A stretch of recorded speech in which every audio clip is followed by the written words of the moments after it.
Good morning, good afternoon, and good evening, whatever time it is you're listening. We are back in the Nightmare Cabin with another episode of Maidencast, and I am joined by, as ever, my illustrious partner in crime, my brother from another mother. Beard of Doom. Yes, I lost my train of thought there because I was just taken in by the abyss. Sucked in, like last night's dinner. Yes. The almighty Mr. Luke Nash. How are you, my friend? How have you been this week? I'm good, yep. Doing this is a good escape from that nonsense that's going on in America and the blatant fucking shit show, but we won't talk about that in case we get cancelled. Yeah, you're not allowed to say. We're, less said the better, I think. Yeah, let's just crack on with some heavy metal. So, we are still checking in with Paul. We will be returning to the guys in Maiden next week with Seventh Son of a Seventh Son. Last week we did the debut album from Battlezone, Fighting Back, and Battlezone are back exactly a year later, 1987, with their second album, Children of Madness, and we've got a slight lineup change as well, I believe. Yeah, we've got. I think it's the same bassist, and one of the guitarists is the same, but the other guitarist is new, and new drummer Stephen Hopgood, who he's went on to do Killers with Paul, and he's a much better musician than the last guy. No disrespect to him, and it shows on the album really. The guy who went on to be an Overkill. Yeah, I'd take Hopgood any day of the week. I just bought an Overkill T-shirt today. A nice, cheap knockoff one on eBay. Oh, fucking hell! So you're giving the band your money in lockdown then? I'll be getting a new album when it comes out, and I'll bought tickets to the gigs. I'll just turn it was my favourite artwork, and I can't find it anywhere else. But yeah, it's that one. Oh yeah, it's a cool one. Yeah. So I went old school, and so we got a new drummer and we've got a new guitarist. Yes. Yeah, I think everyone was in Tokyo Blade last time, wasn't it? It was. Yeah, they were. Yeah. We got Paul Dianno, John Wiggins. He was on the last album, wasn't he? I believe. Yeah, I think John Wiggins was. Yeah. And Graham Barth on guitar. Yeah, Pete West on bass. I remember him. And yeah, Graham Barth is another new one. And he went on to be on the Killers live album, Live at the Whiskey, which was basically a band doing a bunch of Iron Maiden covers. And isn't that the illustrious story, the infamous story, where he got a band together, just did a load of Iron Maiden covers, and they went, "Yeah, that sounds fucking awesome," and then they signed them. Yeah, that was their stuff. But I mean, I don't know how true that was, but it's a good story, so I wouldn't want to get in the way of it. Yeah, you don't let the truth get in the way of a good story. He always said, actually, again in the book, The Beast, he said that Iron Maiden was a blessing and a curse. He went because it always got his feet in the door, but once he was in the door, he wasn't allowed to leave it outside. Carried it around with him all the time. But mind you, I think that's it's a bit of a difference because because Bruce managed to leave it behind successfully when he did his solo shit. All right, he never mega successful, but he got a load of fucking musical stuff off his chest, and he was never asked about Maiden. As far as I recall, I know it's fucking 25 years ago now. Probably, if he was savvy, he probably did a Rob Flynn. It was Rob Flynn when he did Machine Head said, "I'm like, as soon as you ask a violence question, I'm out." Yeah. So he very well may have told them that. Yeah. But yeah.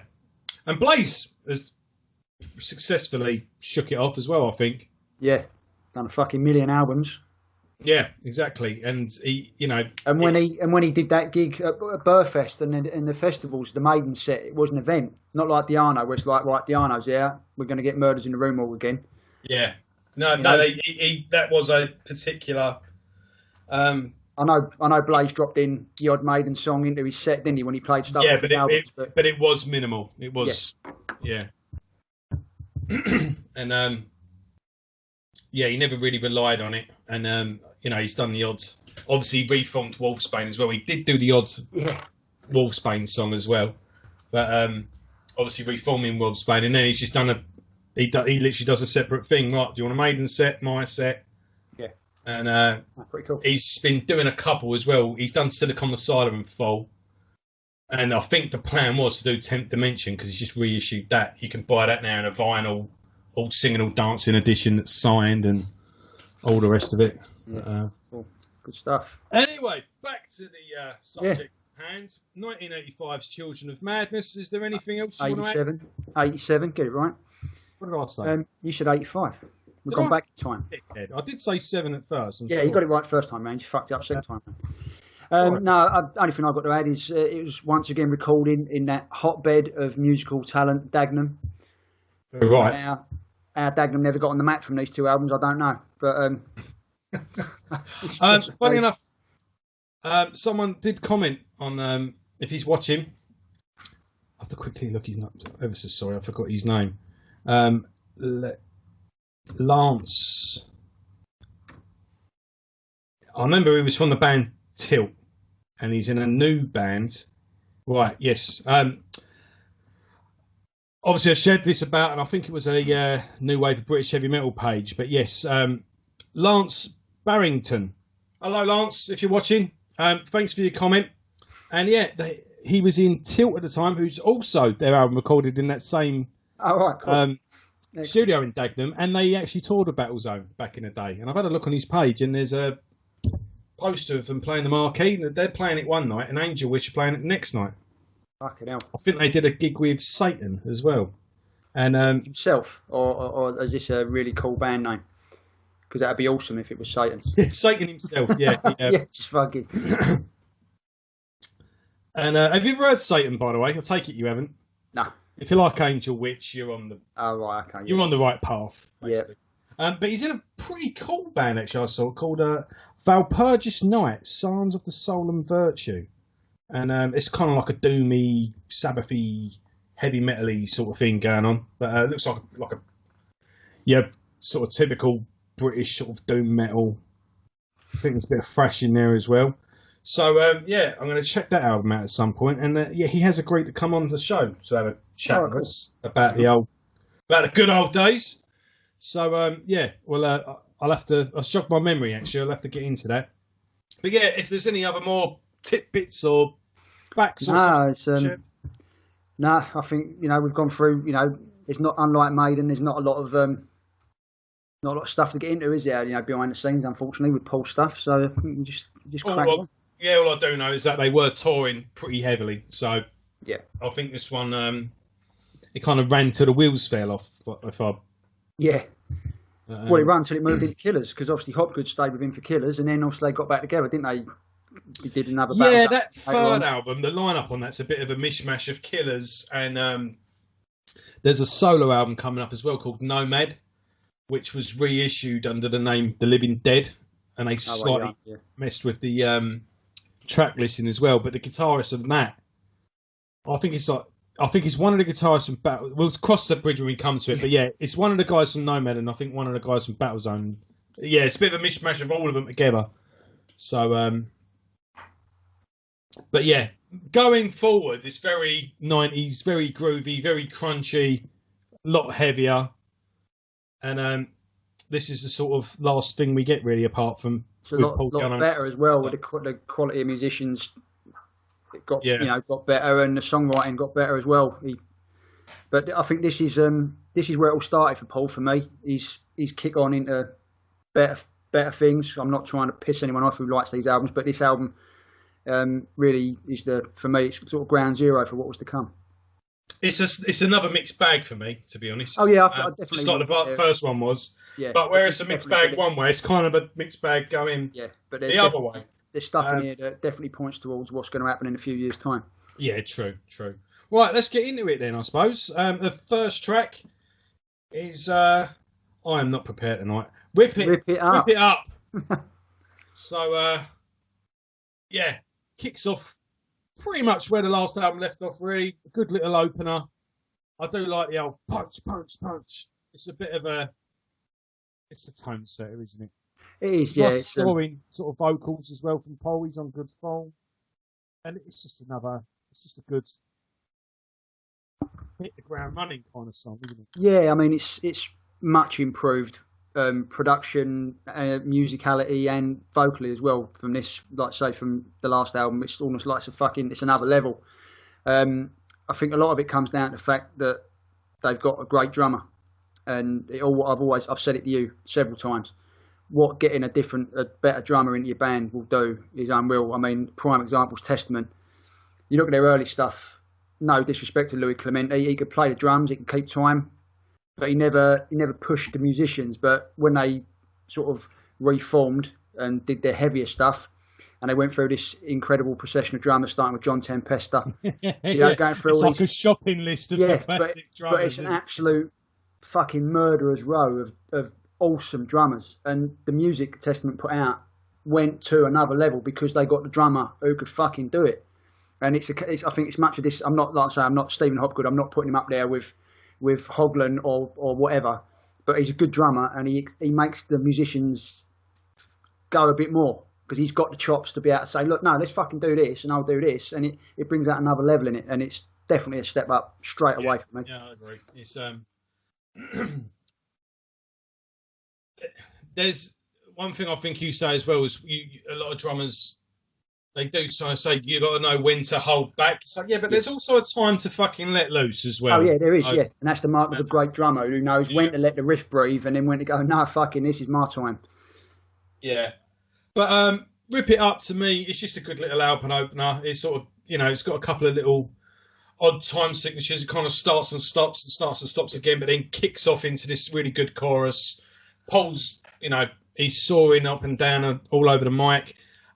Your Mate is all over the drum kit. Good catchy riffs. Nothing spectacular, but it does sort of set the tone nicely. Yeah, and it's, like I said, going back to what I said before, it could have been on the Killers album Murder One. It's definitely got that vibe. So that's why I said it's a starting point for that. Yeah. And it's definitely feeling it more. As we said on the last episode as well, this is the Battlezone, a war-themed metal band with Paul Dianno on vocals. And this time we've got an album cover with the band's photo this time. Old Paul is in the corner there. I think he should have been at the front, but I think everyone's wonderful hair. I need to stop saying illustrious tonight. For some reason that song's that word's in my head. And we've got a banner of war propaganda and war imagery. And the second song in, we have a song about a broken up relationship. What is going on with this? It was a bit of an odd thing to maybe they called themselves Battlezone at the end, and that was the thing they went. Maybe the last couple of songs were the war themed ones, and they're going to carry on with that going on. Like say, it's definitely followed on the trend, isn't it, from the first album? Yeah. Again, this is another sort of summer radio rock. Maybe that was what they were told to do. I'll give them the benefit of the doubt. Their arm was twisted. They wanted a single. Have you seen the video for this? We've got different track listings, son. Because what I'm listening to is what I've got written down is not what. Oh. You got. I don't want to know. Yeah, it's the second track. Yeah. I've got the second track down as Overloaded. That just goes to show what Spotify and mind you, I've got the track listing off of Wikipedia. Right. Now, last time we had this, and I think the LP and the CD were different track listings as well. Right. We're always professional on this show, boys and girls. So yeah. I know Overloaded is the second one, yeah, but I'm fucking telling you, on that CD I've got over there. Mind you, it's been reissued and fucking revamped so many times. And there's part of a load of this. Here we go, look. CD, yeah. What is with that? Maybe they had to rejiggle it to fit it on an LP, and then when the CD they just didn't have to worry about it. Anyway, all right, we'll go with Overloaded if you want. Yeah, Overloaded, because you're talking about it being a summer hit single, and the first thing I've written down is there's a harder edge to this song. And it's like, fucking hell, we're talking about different stuff here. Song isn't anything special. It's definitely a lot, like I say, it's a launching point for what was to come. Definitely a sign of the Killers that's trying to break out. But the song itself isn't all that, to be fair. That's about as much as I can say about it, really. On my seat, on this thing, I can't see Overloaded. I don't think it's on the album. Yeah, no. This is getting better and better. I'm just going to... On Spotify, the album is like a double. But they've took some tracks off and mixed up the track listing. So I had to go to Wikipedia, get track listing, Spotify, and fill in the blanks for YouTube. I've never heard this song ever before in my life. Fucking hell. It's not on there. No, never mind. So you tell us all about Overloaded. And I've just done it. I mean, I'm about as complimentary as I can be. It's nothing. They started off, the first song was a good tone setter, but I think they did it on the last album. They've straight away, the quality just went down. It's peaks and troughs. It's never a consistent. It's either up here or it's fucking down here. And unfortunately, this Overloaded is the wrong title because it's definitely underloaded for me. Yeah. No, I don't know what's going on here. So anyway, right, well, I've got I don't want to know. What point is that on the album with you? That's track 6. Track 6? Yeah. Oh god, this is going to be a lot. Yeah, track 6. Yeah. Right. I think I should do the intros for this one. Yeah. Okay. Go on. Track 3, hopefully for Joe, is Nuclear Breakdown. Yes, that is on the album. Yes, right, cool. Very the Queensryche influence is back front and centre for me. I'm definitely feeling that. Like I said on the last album, there was times it's a lot more to the front on this album. And Paul's trying to do a bit more of an extreme vocal. It's really weird. Yeah, he's got this like raspy thing. Yeah. Definitely during the bursts, isn't he? He's definitely listened to a lot of thrash metal because it's that sort of vocal, just a bit of a harder edge to it.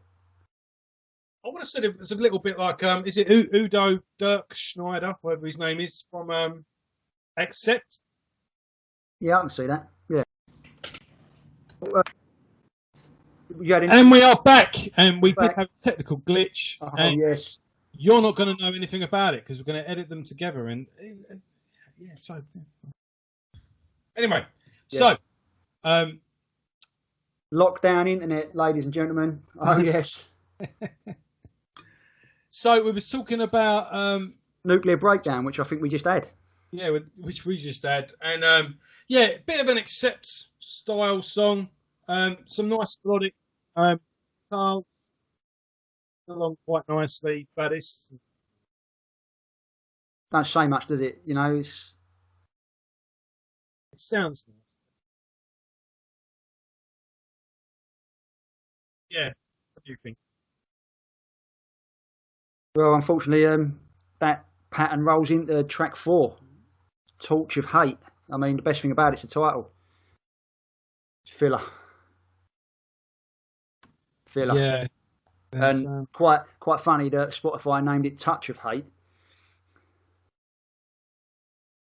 So, I like the fact, but you know, that's the best thing I can say about it is it's got 2 titles depending on what music service you go on. I'm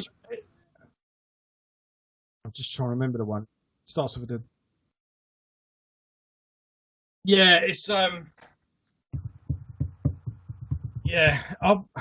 for me, with the track listing that I've got, the album kind of picks up as in the second half, and the first half is it's not really offensive. It's nothing particularly wrong with it, and it all sounds all right, but there's nothing particularly standing out either, to be honest. And this one doesn't do much to me.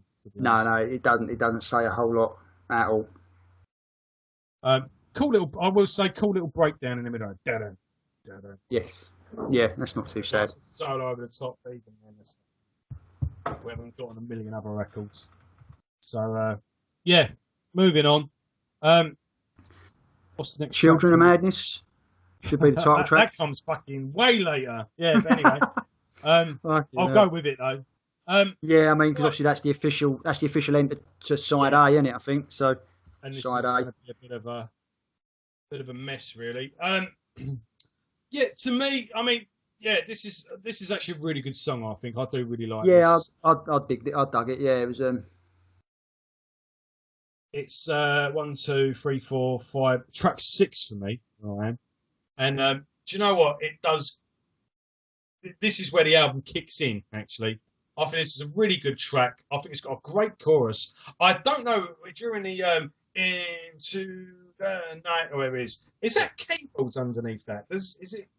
just backing him. I don't know if he's I think it got like a might be. duplicate on his vocals, so like a bit of backing, or if someone's just got a bit kind of like a bit dun, dun, dun. Yeah, possibly. Yeah, there's definitely some effect going on there because. But it is, yeah. You know, let's not fuck about. They listened to Somewhere in Time by this time, so they probably thought, you know, let's add a bit of a. Yeah, I mean, I think the technology was there. Oh shit! This has got a very 80s horror soundtrack vibe to me. This sounds like this could be on either an action film or something in the 80s. Yeah. Still a regular and Paul's live set to this day. Not a mainstay. It's not something he does every show, but it's not unusual for him to do it either. And I think it's a bit of a treat when he does. When he does, I mean, it's like I say, it's good. It's a good song, but definitely Queensryche, Fate's Warning, coming smashing through again, and he's doing something different with his voice again. He's actually trying to mix it up. Yeah. I don't know if that's a conscious thing or whether people have said, Paul, look, you know, you're like I said on the last album, his voice don't really suit the style of music he was trying to go for. So. But no, he's trying. Right. Yeah, so, no, I think this is a really good song. And this is the annoying thing with Paul. It's you always, just when you're starting to get the ump and give up, it gives you something fucking awesome. You go, yes! Yeah. I know that's why I stuck with you, because this is what you're capable of. Just to keep you hooked. Yeah, and then you just go, it goes a bit mediocre again. Yeah. You know, we stuck through Dianno, we stuck through Gogawog, whatever it's called, and then again Battlezone. It's like there's something here, but it's just not there yet, and that's the thing is, the consistency is not there. Yeah, not there at all. So, all right, next up, next up is the song you were trying to talk to us about. I Don't Want to Know. The old music video, hit single. The music video is fucking awesome, mate. There's mullets aplenty. This could have been on the Karate Kid soundtrack, you know. It's that type of fucking song. Yes. Typical 80s rock metal. Yeah, you know. He's throwing shapes and everything, isn't he? Yeah. Couldn't believe it when I went on fucking YouTube and it's like his actual video. It's like, holy shit, let's check this out. But it's scary, mate. But no, you know, it's typical sound of the time, really. But again, where does this come on from the fucking Queensryche Fate's Warning stroke thrash metal stuff we were trying to get earlier? Yeah, where's the war-themed metal album? It's, you know, what is it? Every time I call you on the phone and all this shit, it's just for fuck's sake. Can't you see? It's killing me. Yeah. So, I mean, he can't write a lyric to save his fucking life. So children. But you know, it's just an inoffensive song, though, isn't it? It's saying, you know, it could be on a soundtrack, and you if you was in a film, you'd be like, oh fucking hell, that song's, you know, quite catchy and all that. Yeah, it could play on Panic Rock like 10 times a day, and you wouldn't even notice, would you? No. So it's not bad. It's just not what you. It's just not what you want, is it? No, and again, it's, you know, it's him. Well, whether it's him or whether it's the label or his manager or what, just trying to like, oh, quick, fuck, that's what everyone's doing. Do it, do a song. Let's get it out there. And it's like, look, fuck off. Yeah. Let him be himself. Yeah, exactly. That's what someone needs. And I think that's what, for me anyway, that's what finally comes about on the first Killers album. That is fucking. That don't sound like no one else. Sounds like obviously metal and other influences, but he's not trying to follow a trend or nothing like that on that album. I think it's a fucking I think capture of an album. I think he sighed with relief when Pantera come along. Really, yeah. I think when he said like when Sepultura and Pantera come along, like all of a sudden he was getting these people going like, "No, we prefer your albums. You were the best singer," and stuff like that. You can certainly see that influence on people like Max and Phil. Max. And I think he adapted to them as much as they were influenced. We'll cover that. So what's the next one for you? The Promise. Which the what? Oh, the Promise. Yeah, that's a second from last track for me. Which again is fucking just. We get what we just talked about. You've got these fucking peaks and troughs where you get saying, you know, like say, I don't want to know. It's, you know, not heavy metal or nothing, but it's a good catchy song. And then straight away you follow it up with something that is just bollocks. I don't mind. Just fill out. Oh yeah, it just fucking left me cold. It's like, oh, it's here to fill up the running time. You know, it's like Sun and Steel and all that shit. You know, it's just stop it. Stop it. It's just, to me, it's just another. It's another 80s soundtrack song. I think it's got, it's file under generic heavy metal track, but it's, I don't want to much of it. Just no thought going into it. Just, as the Americans like to say, cookie cutter. Fucking, just. But no, I think it's got a good little rhythm going out when the guitar's like down, and not a bad little chorus here, but can't you see? That's all I know. But it's not a bad little number. I don't mind it, to be honest. But, I suppose it's like it's. I won't be able to play it at my funeral or anything like that. But. No, it's not offensive. It's not. It's just there. But it's a case of fucking hell. There's so many. There's. Like you said earlier, there's a fucking band here trying to get out. There's a style desperately trying to claw its way through the surface like fucking alien, like trying to burst out of the chest, and it just fucking fighting for all it's worth. I just imagine what it was. I mean, I saw that concert, first tour live, and at this point, I'm just like, I'm not sure what I'm doing here. Do I, am I headbanging? Am I moshing? Am I bringing a girl with me to, that's it, yeah. Because there is a lot of girlfriend metal on this as well. Oh, there is, yeah, big time. But really, really shit quality, You ain't never going to trouble Bon Jovi or Def Leppard, is it? No. In fact, as I say, I compared to a song from the last album to Def Leppard, and I think possibly this song probably would have cut it as a Def Leppard song, possibly. But yeah, anyway. Well, I've got track 8. It's Love.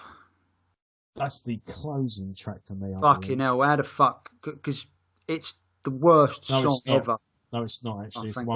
It's before the Promise. So fucking hell! It's the worst song he's ever written.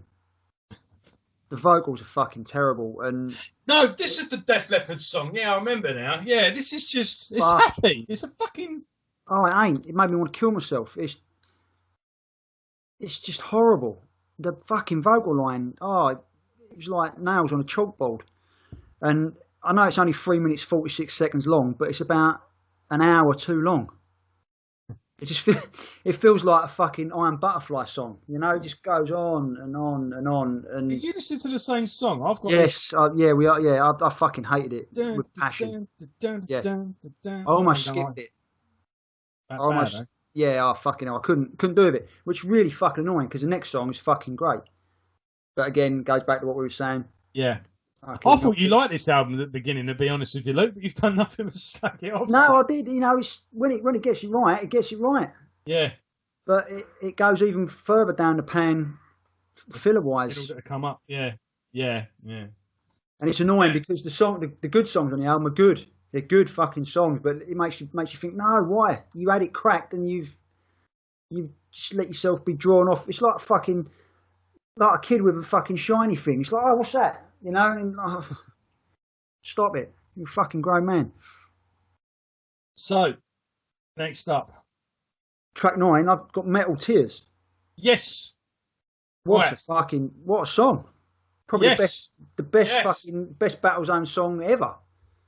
Yeah, and this is the problem. It's like, right, this is completely nothing like the band I was sold. Yeah, I want a war thing, but this is like, fuck off. This should piss me off. But the problem is with it, the shit song is the best thing they've done. It's better than the heavy stuff. Yeah, and, it's Queensryche all over, especially the intro. Yeah, but fucking hell. In a beautiful kind of way. It's his best vocal performance since he left Maiden. Yeah. And because I found this, I had to get this on YouTube because this wasn't on the Spotify album.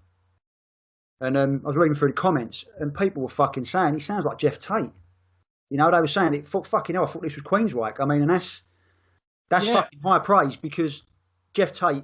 What you think of him as a person, as a vocalist, he's in the fucking top 1%. Oh, definitely, yeah. And Paul does his best to do his best version of him, and he fucking nails it for me. And it's an awesome song.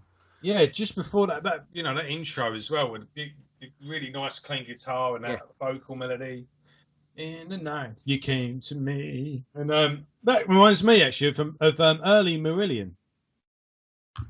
I've never really got Marillion, so I couldn't. First four, there's Marillion with Fish, and then there's the other guy, and the first 4 albums with Fish are good. Right. But yeah, it reminds me of a Marillion song, and they around the first 2 albums are proggy as fuck, and then the third and fourth album they kind of find their way and do sort of just standard songs, and they kind of, one of them's our concept album and all the rest of it, but they weren't a heavy metal band, but metalers liked them. Yeah, I know. Yeah, one of those kind of bands. Always revered, aren't they? So and that little section up until when the guitar kicks in, excuse me, did remind me a little bit of a Marillion song. And but the Queensryche thing I totally get as well. It's not a million miles different, to be honest. But yeah, great chorus, and it goes through a different couple of levels as well. It does, yeah. It's a bit of a weird one as well with the Queensryche thing, because up until this point, they haven't really broke big. I mean, Rage for Order had come out a year before, but when they did the first album, Battlezone, I was talking about the Queensryche influences on that, and Rage for Order wouldn't have been released, or they wouldn't have heard it, so they were basing it off the EP and the first album. So it's fucking weird, but that did cause some waves. Though. I did. No, that's what I'm saying. If they would have taken it from early Queensryche, there's some fucking awesome music on them albums. Yeah. So, but yeah, they've really grabbed it and run. And that's it as well. It really opens up later on, doesn't it? That goes into like a. I'm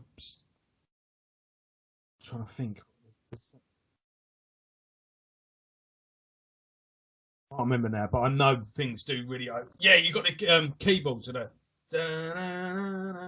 Yes, proper epic tune, isn't it? You know, it's it shows what they can do when they put their minds to it. And again, this and Children of Madness is just like, just do this. You're doing it. Just that's it. Yeah, it's like a kid when he's riding the bike. He's like, I can't do it. Bang, fall. And then all of a sudden he's doing it. I go, you're doing it. And he goes, I'm doing it, and then he falls again. For fuck's sake. You just did it. But yeah, that's just the annoying thing. It's like when he gets it right, he hits it on the he hits it. He smashes that. He smashes the old home run and all that. Yeah, or he smashes a boundary, as we should say over here. Yeah. But yeah, and then he smashes into a playground. Yeah. bit like it does with the last song, really. It's so the last song, Whispered Rage. I've got that one. It's just another unremarkable tune. Got some good drumming in it. Old Hopgood's playing his eyes out. But have you not got a song called To the Limit? Yeah, that's a bonus track. Oh right, that's the last song on mine. Fucking hell, that's what a mess, isn't it? Record labels, mate. Number 1. Yeah. This has got a really odd line during, like an odd vocal line, and his vocals do go a bit weird. Yeah. It's like, what are you? Yeah. You know, but it's like after the majesty of the last track, how the fuck you have the audacity to stick this on your album and have it as an album closer? Fuck off, you know? No. Well, it's not a closer for me. It's about 3 songs in. And, it's got a bit of a Maiden.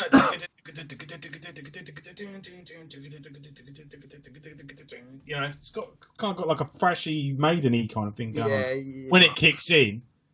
But it's pretty unremarkable, to be honest. And did you hear To the Limit? Oh yeah, I've actually fingered it. On the album. You get a bit of a drum. Not quite a solo, but a bit of a drum lead towards the end of that. I suppose we'll go into the actual song first, but yeah, I mean, are we moving into it? Because for me, Whispered Rage did best. That's what I was doing when I was listening to it. It was like, Why am I fucking wasting my time with this? Yeah, it's pretty much just filler, really. Yeah. It's nothing remarkable. Shocking. But yeah, I mean, like I say, To the Limit is a bonus track. I don't know if it was Japanese release or whatever, but it's like a Maiden thing. Why the fuck did you not put this on the album? You got one of your better songs. You fill the album with shit, and you leave this off. Yeah. Now get a grip. Yeah. That's about it, really. What can you say? We've reviewed an album front to back with each other in the middle. And then it's completely off-sided. So, the flow of the album for me is going to be something completely different for you. Yeah. Maybe hearing the songs in different order might affect the way you listen to it a different way. Because at the moment, it's just mountaintops and fucking seabeds. You know, it's like, oh god. Yeah, it's a pretty average, unremarkable album. The shit thing is, if terrible about it, but those two songs just stick out so much that you kind of forgive it. Thing is, if they'd have held back and released one album in 1987, if they'd cherry picked the tracks, they could have released a pretty fucking good album. Yeah, I agree with you there. Definitely agree with you where they're intent on throwing their shit against the wall and seeing what sticks. And then, like you said last week, I think, like, what sticks, they're not fucking using, and they're insisting on picking up the shit that didn't stick and trying to run with that. And it's like, oh, look, stop it. Yeah. But yeah, it's so frustrating. And for me, that's why I'm giving it a 3, the same as I gave the last one, because it's just so frustrating.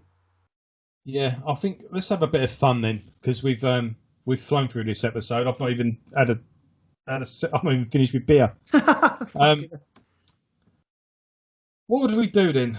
We've got, I think from this album, I'd say we're keeping Metal Tears and Children of Madness. I would say keep Rip It Up as well.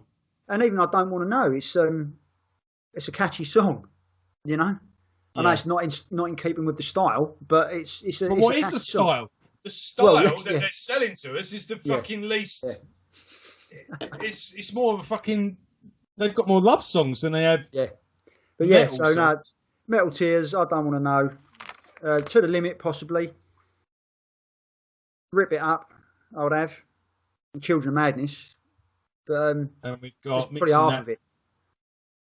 I do actually think. Welcome to the Battlezone, Running Wild and Well. No, fucking Welfare Warriors. This is the track listing is fucked on this as well. Right, I'm going to go for the CD because that was what I was used to. I think Fighting Back, Welcome to the Battlezone and War Child is a good free. Yeah. Sort of a jab punch. Yeah. Those songs do work together nicely. Into the Darkness weren't bad actually, if I remember rightly. And Land God Gave to Cain. I so want to like that song. I'm with you there. There's some fucking great music in it, but it's just one of them. Let's write a long song, chaps. No, let's not. Let's just write a song and see where it goes. Yeah. You could tell, and in that live show as well, you could tell that was sort of the centerpiece of the set. Yeah. Right? But it's not Where the Wild Wind Blows, is it? You know. No. Rhyme of the Ancient Mariner. It is not. But it's good. But it's not. Yeah. But it's. Hang about. It's good. Hang about. No, it's not. Oh yeah, it's not. Yeah. It's not. Oh fuck you now. Yeah. I don't know. So we go. I think he must have. I don't know if he's got ADHD or what, because it just seems like there's something not clicking. You know, I don't know if he was fucking smacked off his head or what, because the level of he's like his attention span is fucking just not there. Well, his booze, he likes a bit of coke and he likes a drink, didn't he? And I suppose I don't know that's extreme highs and it's got for me. It's got to play lows. Into it. Yeah, so he's probably up 1 minute, down the next, and probably not sure what to fucking do. You know how many people are in his ear? Yeah, I'd love to speak to him really have a good there's a one-on-one and just find out he was cool actually. I suppose what was he expected to do? But then he thought, well, I'll I'll go one further and do this different, or yeah. What have there's other on the thing for a single? Or, there's other forces to play in there, you know, definitely. Yeah, but yeah, we're getting there. We are, and for me, next time we catch up with Paul in a few weeks' time, he hits 6, gets a bullseye, gets an home run. Yeah, it's one of my fucking favourite albums. He finally finds his feet. Yeah. Yeah, and it's just a shame he didn't do it 10 years earlier. And I say it till I'm blue in the face. If he should have jumped on the thrash scene. Yeah, but I don't think he had a voice for it. I've said this before. Yeah, I know, I just can't help but think it. You know, a lot of these thrash bands that did have singers. You know, but his voice isn't. He's not a Mark Ossegada, is he? He's not a fucking Bobby. You know, he can sing, but he hasn't got the fucking range to really be a thrash vocalist for me.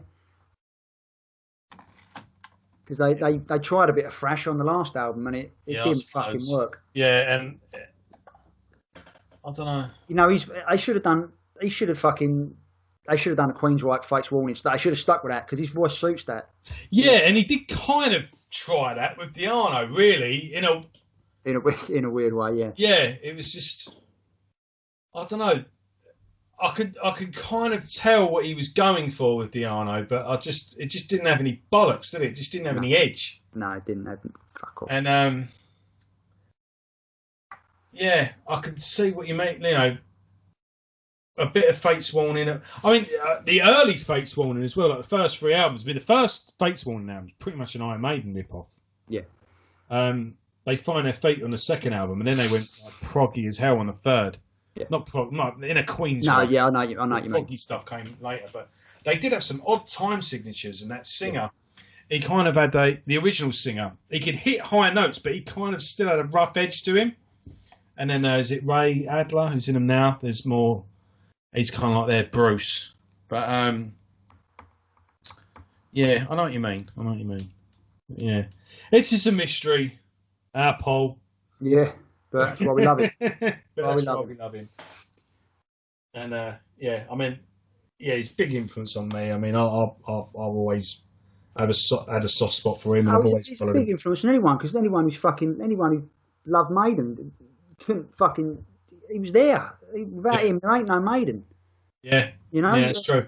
We've shit on him a bit on the last couple of episodes, on the last 3 episodes we've done with him, but he is fucking trying, and he does come good eventually. Yeah, and when he's there, he's there. And listen, again, this isn't, we have been a bit harsh now and then. We're not being harsh, we're just being honest. And yeah, it's not personal against him. It's fucking. And there's a lot of people that like to shit on Paul, and it really does annoy me. And I think even if Paul watched this, I doubt he would. But on the off, he would hopefully say, yeah, this isn't 2 people that don't like Paul Dianno. No, fucking 2 people that fucking love him. And wanted him to do great, And like I say, right. He definitely finds his feet on the next album, and it is a bit of a winning streak from there. So, yeah, he's gone quiet lately. I hope he's all right. Probably fucking shielding. Yeah. Well, did that last gig he was going to do ever go ahead? Remember there was that festival of Air Force and all that? One in Bromsgrove. No, it fucking it got called off. Like, was that because of COVID? COVID fucked it up. Yeah, I mean. No, it was. Yeah, because they were filming a documentary for that and everything. Yes, I mean, so hopefully he's indoors, not going out and being healthy. Because I'd like to see him have one last gig that he could actually do. One last gig, Yeah. Be nice if he did a set list, bit of everything, bit of Maiden, bit of Killers, bit of Battlezone, just really fucking said, right, this is me, this is the last gig, bosh. Yeah, give everything. Yeah. I mean, hopefully he said I doubt it. Because that's why he's in the wheelchair, isn't it? Because of his knee. He's needed knee surgery for fucking ages. Yeah. But no, I'll say, I've done well. He's doing well, and I say he was as good as gold when we met him. Couldn't say a bad thing about him. Sound as a pound. So, right, I think we've pretty much wrapped it up. This show. It's a bit of a stumbler, but fuck you, internet. Yeah, we got through it, and we'll get through it going forward. So, if you did make it to the end of this, thank you so much for watching. If you've come if you're new to the show, check out the last ones. Join us on this journey. We'll be going through all of the Iron Maiden back catalogue, plus all the nooks and crannies that followed, all the members' other albums, solo albums, side projects, and each and everything in between. Think of it like a Star Trek. We're going to be doing all the series, the original, the Deep Space Nine, the thing. We're still only in 1987. And we're still only in 1987. So next week we are going back to the boys in Maiden with Seventh Son of a Seventh Son. Next week after that we are doing ASAP with Silver and Gold. And then the week after that we've got Tattooed Billionaire by Bruce Dickinson. We are doing them in the order that they were released so we can listen to it in the context of where it fits in with the Iron Maiden ethos. Journey, experience, whatever you want to call it. Yeah, so have a good weekend, everyone. If you are in the UK and we're back in lockdown, and if you are in lockdown everywhere else you're listening to this, because some haven't ended, it's just going on and on and on. I don't know where this is ending. I don't think anyone does. But hang in there, brothers and sisters. They can't take the music away from us. We'll get each other through it. That's it. Just stay safe and stay sane. Indeed. So, see you later. Laters.